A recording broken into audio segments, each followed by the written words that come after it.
YouTube, what's going on? Mike here. So I finally reached 1,000 miles on my Honda CBR500r. Actually, it's a little over that. Let me show you guys. 1,019 miles on it. And yeah, it's been a great bike so far. So I just wanted to give you guys a little of my thoughts on it, or I guess a review on my first 1,000 miles with it and how it's been. It's been great. I really, I'll never really make one of those videos on 5 things I like and 5 things I dislike. I can't even count 5 things I dislike. I can't even count like 3 things I dislike about this bike, And when I watch other people's videos, the main dislike is more power. And I'm like, I knew what I was getting this bike for, and what it was capable of. And actually it does better than what I thought it would do, from watching the videos and reviews. But owning it myself, it's definitely different. Especially the main thing you'll hear people talk about in reviews is it's just not that fast. Or I'll give you my point of view on it. It's I guess an entry level to a not say full size, and it's supposed to be compared with like the Kawasaki 400, Ninja 400, and I don't want to say the R3. It's 471 displacement, so it's a little bigger and it has more torque, and it's a lot heavier. It's 420, I believe. So I will say, especially riding on the highway down here in Florida, it's windy.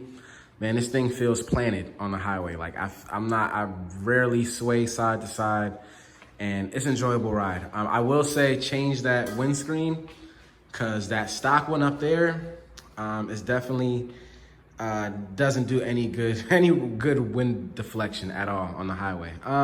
Maybe if you're doing below 80, but once you get above 80, and this thing pulls all the way to 100, meaning like I'll be doing 90, and if I have to go around somebody, it'll get to 100 quick, like just the throttle, So anything after 100 is like, it'll get there, but it just slowly climbs. And that's, it's all on the type of riding you want to do. If you're doing 100 plus on the highway, then yeah, get a bigger bike. I wouldn't recommend it to you. But me, I'm not doing that like that. And I don't really have to do that, The main thing why I really went with a Honda is because it's just reliability as well. And I like Hondas, and I like how this bike looks. I'm actually like the first person, I guess, on YouTube has done the fender delete, that did the full and tucked it underneath. And in the state of Florida, it's not illegal to have it where I have it, as long as it's visible. It's not too this way where you can't see it. It's like that, so you can see my license plate when you look behind. So no problems with that, no trouble with that. You guys heard how it sound. I did put back on, the exhaust I had on there, the SC. I'm getting another shorty one, but just a Kaufman's, which is, the one mostly everybody has. You guys seen my bar ends. And so I would say the fender delete, the exhaust, and the rear tire hugger is probably the main things, or the first things I would get done. Because that tire hugger looks a lot better. I was gonna keep it black, but wanted to do something different, and I can always make it black if I want to. This seat cover or rear cowl is not, to me, if you have a passenger, you wouldn't need it, but I don't, and it looks pretty cool, Look, it does look pretty cool. The RAM mount, if you use definitely use your phone or GPS or whatever. And I will say the speedometer with my GPS is pretty much accurate, so don't have any problems with that. That's only on this guy right here.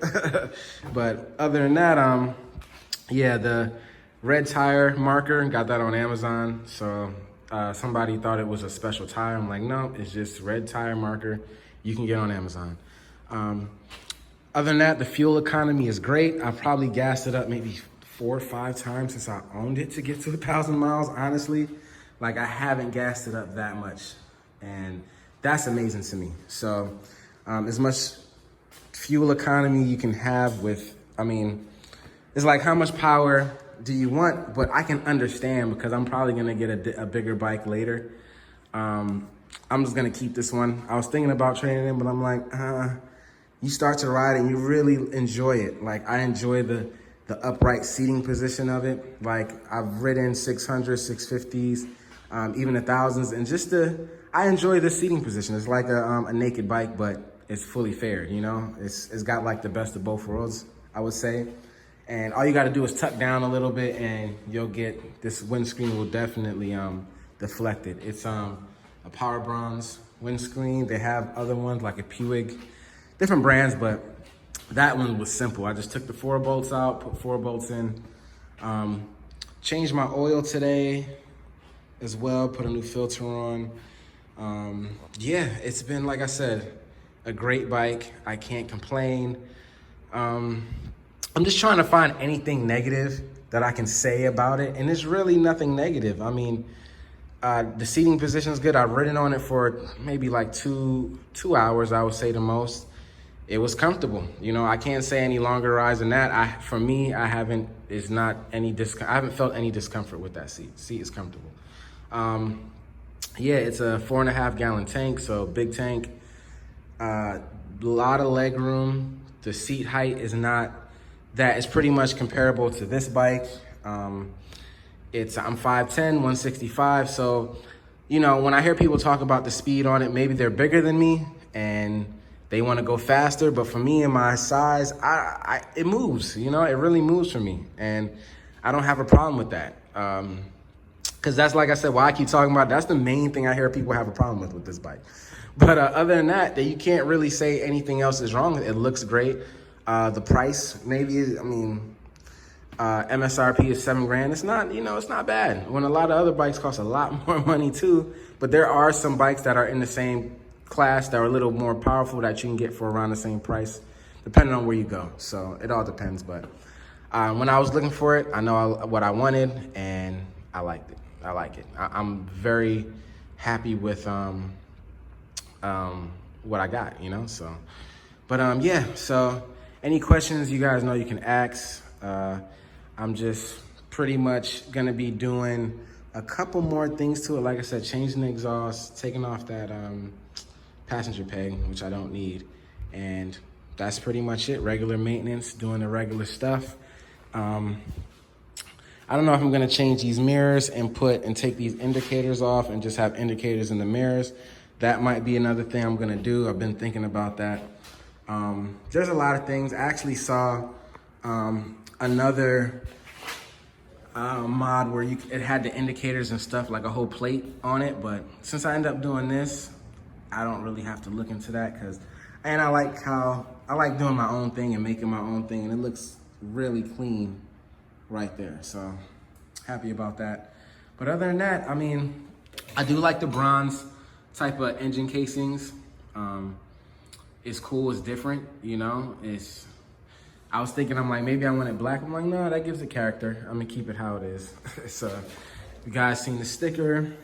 It's just a CBR, you know, everything. You guys heard how it sounds. So that's pretty much it. So I just wanted to give you my impressions, give you guys my impressions of the bike, what I don't like or what I do like or whatever the case may be. There's not really much I don't like with this bike. Oh, there's one thing I probably don't like, is that when I'm sitting here and I want to press between the way they put the cable here, that's really not anything to say dislike, but if I was to find something, you know, to dislike, that's pretty much it. Other than that, anything else, because I know I'm the type of person, if it's something I don't like, I can modify it to make me like it, you know. So but other than that, there isn't really anything else I could say. So I'm really trying to think and trying to tell you guys, but there isn't really nothing. I really like this bike a lot and I enjoy it. Maybe the next 1,000 miles I'll have something where I dislike about it, but anyway, that's about it. I'm going to end this video. Any questions you have about it, you guys let me know. I'm gonna be doing them. I think I'm doing a motor vlog today. You know, I love doing those. I'm gonna get back to doing those more often. Happy New Year, it's a new year. And we're gonna do things differently this year, you know? Hopefully, we'll see how it goes. But yeah, just wanted to keep you guys updated on what's going on.